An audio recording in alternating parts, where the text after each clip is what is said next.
você avalia esse medo que a mulher tem de denunciar? O medo é justamente porque a palavra da mulher na nossa sociedade sempre vale menos do que a palavra do homem. Veja só, recentemente a gente teve o caso do João de Deus, o médium todo-poderoso, né? Onde, depois que uma mulher teve coragem de denunciar, a gente viu que mais de 500 mulheres apareceram. Então, assim, imagina você estar em sofrimento, né? E você procura uma pessoa, João de Deus, uma pessoa que é reconhecida até internacionalmente como uma pessoa que ajuda. E aquela pessoa, você está ali, confia nela e ela de repente acrescenta mais um trauma em você. Você fica até se perguntando, meu Deus, será que isso aconteceu mesmo? Porque é tão absurdo que você até fica se questionando. E aí vem a fase da negação, não é possível, aquilo não aconteceu, é coisa da minha cabeça. Mas aí quando ela vê outra pessoa denunciando, a ficha dela cai. Ou então, de repente, muitas vezes a vítima é ameaçada pelo agressor. Olha, se você contar, eu te mato, eu mato sua mãe, eu mato seu pai.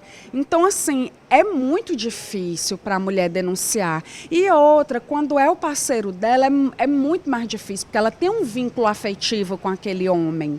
Então, por mais que ele faça ela sofrer, de certa forma eles têm um vínculo. Ela também deve estar com um estado psíquico muito alterado, baixa autoestima, ela não tem coragem, ela não tem força de chegar na delegacia e pedir ajuda, ela tem vergonha de chegar para um familiar, para uma amiga. Então, assim, são vários motivos que faz com que essa mulher acabe se calando. E aí o pior vem a acontecer, né, que é a morte dela. Porque se ela não parar esse círculo vicioso, infelizmente as estatísticas estão aí mostrando que acaba em assassinato, né? Então, o ideal é denunciar e pedir ajuda. Porque além de você ter sido assediada, de você se sentir invadida, você se sente reprimida, de você não ter direito de falar, de dizer nada, porque aquela pessoa ela tem um certo poder acima de você. A gente não está falando de relações consentidas, né? A gente não está falando num falso moralismo que não pode haver paquera dentro da universidade. A gente está falando de situações onde a pessoa, a mulher, não quer, ela diz não, né? Ela deixa claramente a falta de interesse naquela relação, naquele jogo de sedução, mas ela não pode fugir dali porque existe uma relação de hierarquia e de poder que aprende naquela relação. Entende? Isso é assédio. Todo mundo sabe o que acontece, e todo mundo sabe que alguém já passou por alguma coisa parecida, mas ninguém faz nada, ninguém fala nada e trata como se fosse uma coisa normal, enquanto isso é um crime. Enquanto, de acordo com o Código Penal, assédio, tanto moral quanto sexual, é um crime. E isso não é normal. Então, você já falou motivos que levam a mulher a não denunciar. E assim, a gente tem uma luta desde a década de 60 pela nossa liberdade sexual. A gente quer escolher a pessoa com quem a gente quer se relacionar, a gente não quer ser escolhida. Fale sobre isso, que o recado que a gente está dando não é para a mulher se fechar.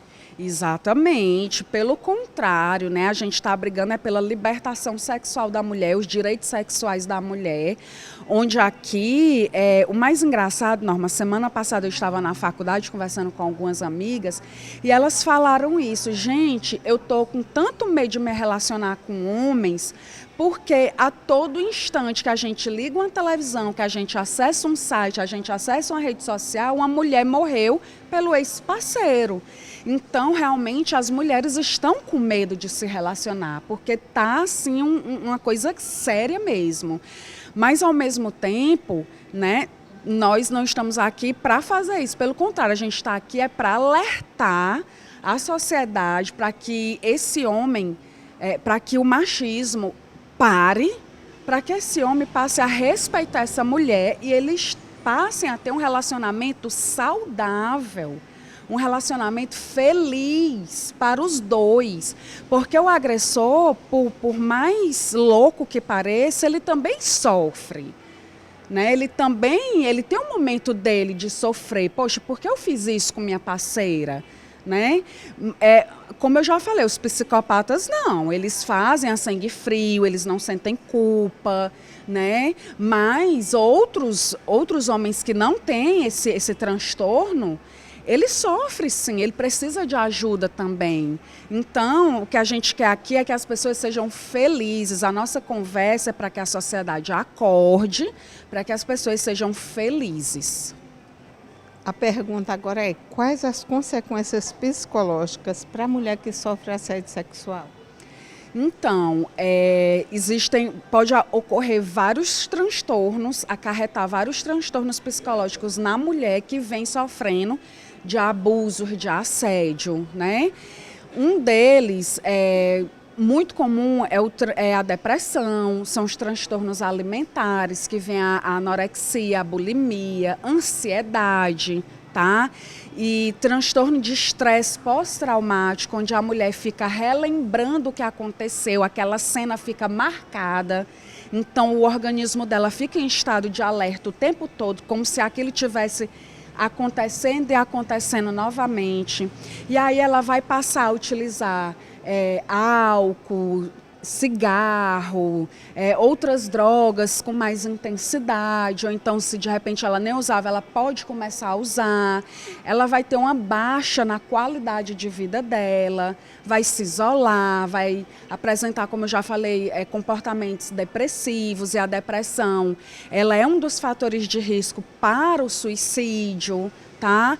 Então, assim, ela vai ter uma baixa na qualidade de vida dela, ela não vai ter saúde, e aí ela vai precisar de ajuda de profissionais da área da saúde para ela poder, para ela ter suporte para superar, né, ressignificar esses momentos de trauma que ela sofreu. Só que isso vem acontecendo há anos. Tem casos de pessoas de turmas de P9 que aconteceu no P1, são anos que isso vem se repetindo e ninguém nunca fez nada. Ninguém nunca teve uma atitude para parar esse tipo de comportamento. A gente tem uma prática muito perversa de manter o nome dos agressores ocultos. É um menino, é um aluno, é um professor. Não, vamos começar a dizer o nome dessas pessoas, né? Vamos começar a denunciar os agressores, porque normalmente a gente tende a culpabilizar a vítima e não o agressor. A gente expõe a vítima e não o agressor. E no final a gente conseguiu 8 casos que as meninas realmente desejaram escrever e assinar, fora casos de meninas que chegaram pra gente chorando e disseram: olha, eu não tenho coragem de escrever, eu não consigo, dói demais pra mim, é pesado demais pra mim falar sobre isso, eu não quero falar. O assédio, como eu estava te dizendo, como ele muitas vezes ele é invisibilizado ou ele é naturalizado, ele é colocado como um mero galanteio, um mero elogio, né, um excesso de carinho e atenção, né, a vítima passa a ser desvalorizada, ridicularizada, infantilizada, menosprezada, e o que ela fala passa a não ter voz. Geralmente culpam a mulher. Você está vestida com decote, você está com um short muito curto, uma saia muito curta. E isso não é motivo para o assédio. Então, dê um recado para as mulheres que estão em casa sobre essa situação. Verdade. Além de tudo, ainda se culpa a vítima, né? Além da mulher ser agredida, dela sofrer a violência, no final a culpa ainda é da vítima, né? Se perguntam assim: o que é que ela estava vestindo? O que foi que ela fez? Porque mas também ela provocou, mas também ela mereceu. Ela estava sozinha no bar. Então, assim, além de tudo, a gente ainda é a provocadora da situação, né? Então, assim, o meu recado é: você, mulher, nunca é a culpada, tá? Se você vem sofrendo assédio na rua, assédio no trabalho, no ônibus, em casa, denuncie, não se cale. Você não é a causa desse comportamento, né? Como já se foi falado aqui, a causa é o machismo que ensina homens e mulheres de que o homem pode e deve fazer esse tipo de coisa, né? Então, não se culpe, porque a vítima tem essa tendência de se culpar, de procurar o que foi que eu fiz, e ainda vem a sociedade e aponta o dedo para ela, né? Então, não se culpe, procure ajuda, saia, quebre esse círculo, tá? E principalmente procure a ajuda de psicólogos, que são os profissionais habilitados, né, para te ajudar nesse momento tão difícil.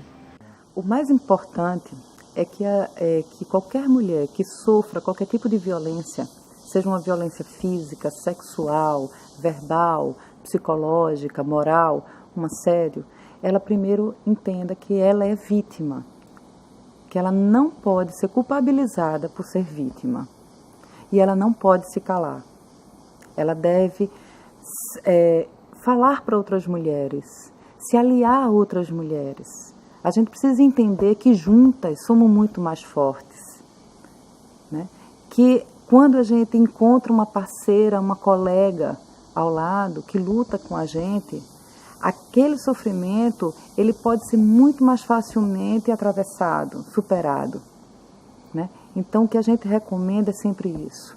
Se aliem, se fortaleçam, fale, né? E lutem, porque não vai ser calando, não vai ser deixando para lá que o agressor vai desistir de violentar. Ao contrário, ele pode se sentir cada vez mais fortalecido e mais autorizado a continuar a violência.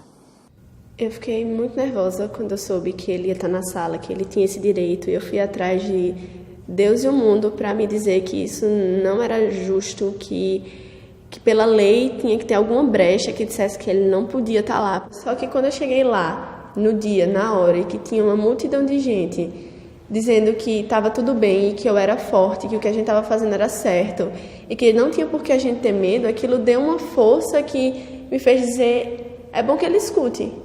É bom que ele veja que dessa vez a gente não ficou calado. É bom que ele veja que dessa vez as atitudes dele vão ter consequências. E as consequências vão ser pesadas porque o que ele fez não foi uma coisa besta, foi um crime. Embora tenha me causado um constrangimento enorme ter que depor com ele na sala, esse sentimento ruim foi totalmente abafado por como eu me senti apoiada pelos meus amigos e por pessoas que eu nem conhecia e pelos meus professores.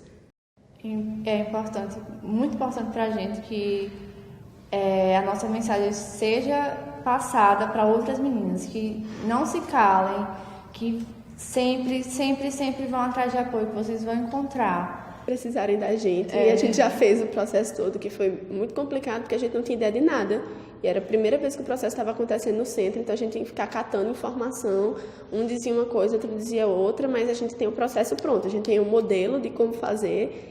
E se precisarem da gente, a gente realmente está disposta a dar a ajuda que a gente puder.